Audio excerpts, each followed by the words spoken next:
पहली स्टूडेंट, आज की इस वीडियो में हम बात करने वाले हैं दिल्ली पॉलिटेक्निक 2023 के एक्सपेक्टेड कट ऑफ के बारे में। यानी कि फाइनली स्टूडेंट, आज की इस वीडियो में हम बात करेंगे कि आपको कितने नंबर लाने होंगे कि आपका एडमिशन फाइनली गवर्नमेंट कॉलेज में हो जाए। और जो हम आपको कट ऑफ बताएंगे ना, वो मार्क्स के बेस पर बताएंगे। मतलब 120 में से आपको कितना मार्क्स लेके आना पड़ेगा। अगर आप जनरल, ओबीसी, एससी, एसटी या फिर कोई गर्ल्स कैंडिडेट हो तो किस तरीके से आपको कितने मार्क्स लाने होंगे, इसके बारे में हम आपको पूरी इन्फॉर्मेशन देंगे। उससे पहले मैं आपको कुछ चीजें समझाना चाहता हूँ। देखो, एक तो ये एक्सपेक्टेड है ना, ऐसा नहीं कि बिल्कुल जो मैंने लिख दिया वो बिल्कुल 100% एक्यूरेट हो गया। क्यों ऐसा मैं बोल रहा हूँ, पहले समझते हैं इस चीज को। इसके पीछे कुछ रीजन है, अब जरा समझिए। सबसे पहले समझते हैं जैसे 2020, ठीक है, 2021 और 2022, राइट। चलिए समझते हैं इस चीज को। चलो यहाँ पे हम 2023 ले लेते हैं। अब जरा बातों को समझिएगा मेरे। अब ये ना जो मैं आपको बता रहा हूँ ना, कट ऑफ नंबर के बेस पर, ये ज्यादा आपका एक्यूरेट नहीं होता। क्यों नहीं होता, मैं आपको समझाता हूँ। जैसे 2021 में पेपर इजी आया, मान के चलते हैं इजी आया।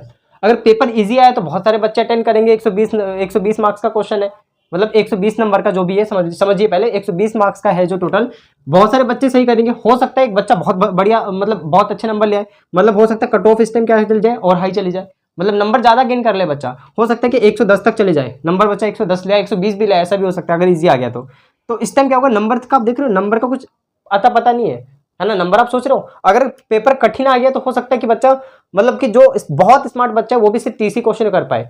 तो फिर कितने नंबर बनेंगे बताइए, 30-60 ही बनेंगे। तो फिर क्या होगा, फिर आप सोचोगे अरे ये कैसे हो गया। तो ये टोटली डिपेंड करता है कि आपका पेपर कैसा आता है, इसके ऊपर मैं आपको बता रहा हूँ। आपका पेपर कैसा आता है और पेपर में सबसे हाईएस्ट मार्क्स कितने हैं, बच्चे कितना कर पा रहे हैं। ऐसा तो नहीं कि किसी को आ ही नहीं रहा, सारे बच्चे जो 10-20 क्वेश्चन ही कर पा रहे हैं तो कट ऑफ लो चला जाएगा, है ना। अगर सभी अच्छा कर देंगे तो फिर हाई चला जाएगा कट ऑफ। समझ रहे हो मेरी बात को। तो यहाँ पे एक मैं एवरेज आइडिया लेकर मैं आपको सारी चीजें समझाने की कोशिश करता हूँ, बिल्कुल सत्य तरीके से। मतलब जो भी सत्य आपको है वही मैं आपको बताने की कोशिश करता हूँ, राइट। तो पहले मैं आपको एग्जाम का थोड़ा पैटर्न बताता हूँ और एक चीज और बताता हूँ कि अगर आपने अभी भी प्रिपरेशन स्टार्ट नहीं करी है तो प्रिपरेशन स्टार्ट करिए, क्योंकि गवर्नमेंट कॉलेज ऐसे आपको नहीं मिलेगा, कॉम्पिटिशन बहुत है। आपको कैसे भी करके अपनी रैंक को कम लेके आना है। जितना ज्यादा कम रैंक होगा उतनी जल्दी आपका सिलेक्शन हो जाएगा और फाइनली स्टूडेंट आपका एडमिशन हो जाएगा। अगर आप कोर्स को एनरोल करना चाहते हो तो मैं आपको बता रहा हूँ, सबसे पहले इंग्लिश करना, एप्टीट्यूड करना, रीजनिंग करना और उसके बाद अपना साइंस करते हुए चलना। इन 4 सब्जेक्ट में अगर आप पकड़ बना लेते हो ना, और हाँ, अगर पेपर कठिन आएगा तो सबके लिए आएगा, आपके लिए नहीं आएगा, है ना। तो ऐसा कुछ सोचना ही नहीं कि कठिन आएगा आसान आएगा, ये सोचना ही नहीं है।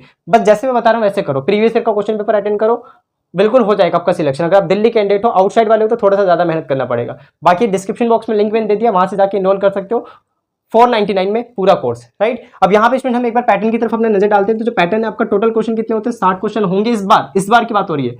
टोटल मार्क्स कितने होंगे, 120 मार्क्स होंगे। समझ आ रहा है आपको मैं क्या बोल रहा हूँ। टोटल कितने क्वेश्चन होते हैं, 60 क्वेश्चन होते हैं।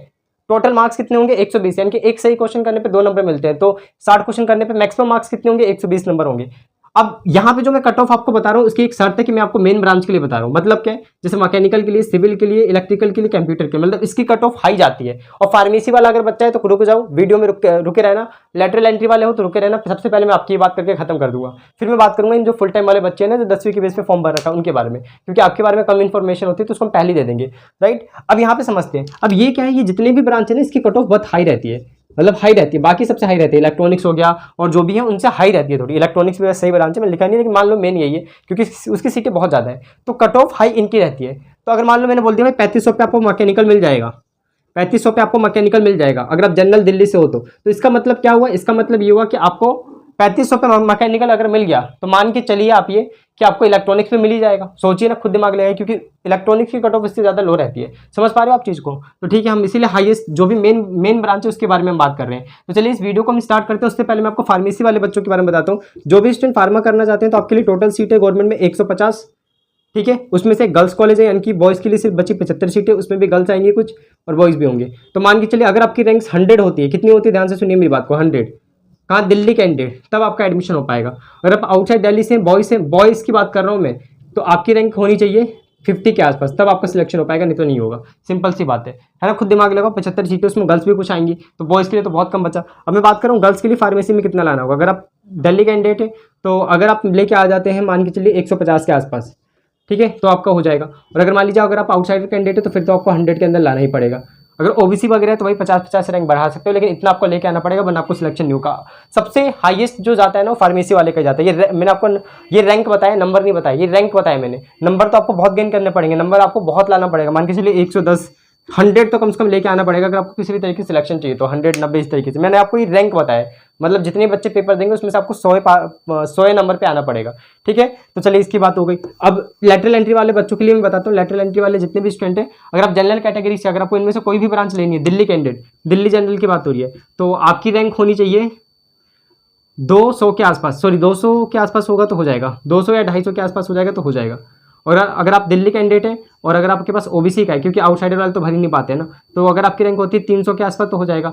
एससी का भी 300 के आसपास, 300-350 के आसपास हो जाता है, राइट। तो ये मैंने आपको बता दिया, ठीक है, इन सभी ब्रांचेस के लिए। अब स्टूडेंट हम बात करते हैं फुल टाइम वाले बच्चों के लिए, तो मैंने आपको बता दिया आपकी रैंक कितनी होगी तभी होगा, नहीं तो मुश्किल होगा।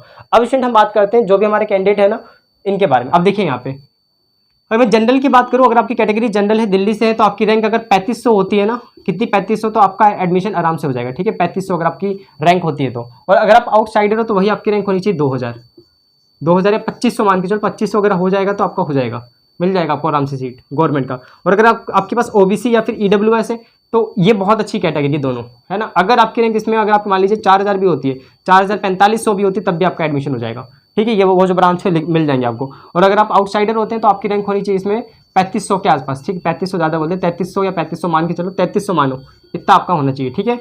नेक्स्ट हमारे पास क्या एससी। तो अगर मैं एससी की बात करूँ तो एससी ये तो मैंने रैंक बता दिया यार, रैंक के बेस पे क्यों बता रहा हूँ मैं, मुझे तो आपको उसके बेस पे बताना है, नंबर के बेस पे। आप सोच रहे होगे तो नंबर के बेस पे हम बात करते हैं। तो नंबर के बेस पे हम इसकी बात कर ले पहले दिल्ली जनरल के लिए। तो अगर आपके नंबर 120 में से, ध्यान रखिएगा, 90 आ जाते हैं ना तो हो जाएगा आपका सिलेक्शन। अगर पेपर मीडियम आता है तो, मीडियम की बात कर रहे हैं। और अगर आप आउटसाइडर हैं तो आउटसाइडर वाले बच्चों के लिए आपकी होनी चाहिए, आपका नंबर होना चाहिए 100, ठीक है, जनरल के लिए। और ये आसपास है, ऐसा नहीं कि किसी का अगर 90 आ गया आउटसाइडर से तो नहीं होगा, हो जाएगा। और मैं अभी भी मैंने आपको समझाया था अभी थोड़ी देर पहले ही कि मैंने आपको ये बताया था कि हो सकता है पेपर कठिन आ जाए तो कट ऑफ और नीचे गिर जाएगा, 20-30 नंबर नीचे गिर सकता है। मैं आपको बस एवरेज एक आइडिया दे रहा हूँ। नेक्स्ट यहाँ पे अगर मैं ओबीसी की बात करूँ तो अगर आपने मान के चलिए 75 क्वेश्चन कर दिए तब भी आपको सिलेक्शन हो जाएगा, ठीक है। और अगर आप यहाँ पे आउटसाइडर है तो मान के चलिए आपको 80 या 85 क्वेश्चन करने पड़ेंगे, इतने क्वेश्चन आपको सॉल्व करने पड़े, मतलब इतने नंबर लेके आने पड़ेंगे। नेक्स्ट हमारे पास क्या है यहाँ पे एससी। तो एससी की अगर मैं बात करूँ तो एससी के लिए अगर आप 70 सही करते हो तो हो जाएगा। आउटसाइडर की अगर हम बात करें तो आपके पास 80 मार्क्स होने चाहिए, ठीक है। अगर मैं एससी एसटी की बात करूँ तो एसटी के लिए भी सेम ही होता है, मान के चलिए 70 और ये भी 80, क्योंकि इसका भी कम ही रहता है आपका राइट। नेक्स्ट अगर हम स्टूडेंट बात करें गर्ल्स कैटेगरी की, क्योंकि गर्ल्स में कुछ में रिजर्वेशन, जैसे कंप्यूटर गर्ल्स 2 कॉलेजेस में एक्स्ट्रा है, तो इसलिए थोड़ा सा इसको रिजर्वेशन मिल जाता है। अगर आप 75 नंबर ले आते हैं दिल्ली कैंडिडेट तो आपका हो जाएगा, और ये 85 अगर वो ले आएंगे तो उनका हो जाएगा, मतलब आउटसाइडर वाले दिल्ली। तो ये मैंने आपको बताया नंबर के बेस पर कि आपको 120 में से इतने मार्क्स लाने पड़ेंगे। अब इसमें जो नेक्स्ट वीडियो होगी नहीं, ज़्यादा एक्यूरेट नहीं है, मैं अगेन रिपीट कर रहा हूँ, ये ज़्यादा एक्यूरेट नहीं है। मान के चलिए इसकी एक्यूरेसी 60% या 70% है मुश्किल से, है ना, आधा सच चाहिए। अब जो हम बात करेंगे ना अगले वीडियो में, वो रैंक के बेस पर करेंगे कि कितना आपको रैंक लाना पड़ेगा कि आपका हो जाए, और वो बहुत एक्यूरेट है। वो मान सकते हो कि उसमें एक्यूरेसी में आपको बताता हूँ मेरी कितनी हो, 96% की। अगर वो मैं आपको बताऊंगा ना उतने के अंदर आपका आ जाता है तो होगा, नहीं तो नहीं होगा। वो बहुत एक्यूरेट मैं आपको बताऊंगा, ये इतना एक्यूरेट कोई नहीं बता सकता नंबर के बेस पे कि इतने नंबर ले आओ तो आपका हो जाएगा। क्योंकि हो सकता है पेपर हार्ड आ जाए, तो मान लीजिए जो बहुत ज़्यादा स्मार्ट बच्चा वो सिर्फ 40 ही क्वेश्चन कर पा रहा है, तो 40 × 2 80 तो हाईएस्ट हुआ ही, तो मान लीजिए 70 का चला जाएगा। जनरल दिल्ली 70 नंबर होंगे तो हो जाएगा। तो ऐसा भी हो सकता है, कुछ भी हो सकता है। इजी हो गया तो मान लीजिए 100 कोई बच्चा कर के आ गया क्वेश्चन, मेरा मतलब है ये मैं क्या बता रहा हूँ, देखो अगर उसने मान लीजिए 60 में से अगर वो बिल्कुल 50 क्वेश्चन करके आ गया तो 2 से मल्टीप्लाई करोगे तो 100 नंबर भी आ सकता है, ठीक है। तो यही सारी चीज़ें मैंने आपको ये बस बता दिया एक एवरेज के लिए कि आप इतना ध्यान रखिएगा, बाकी से नोट करिए। और नेक्स्ट वीडियो में मिलते हैं रैंक के कट ऑफ के साथ।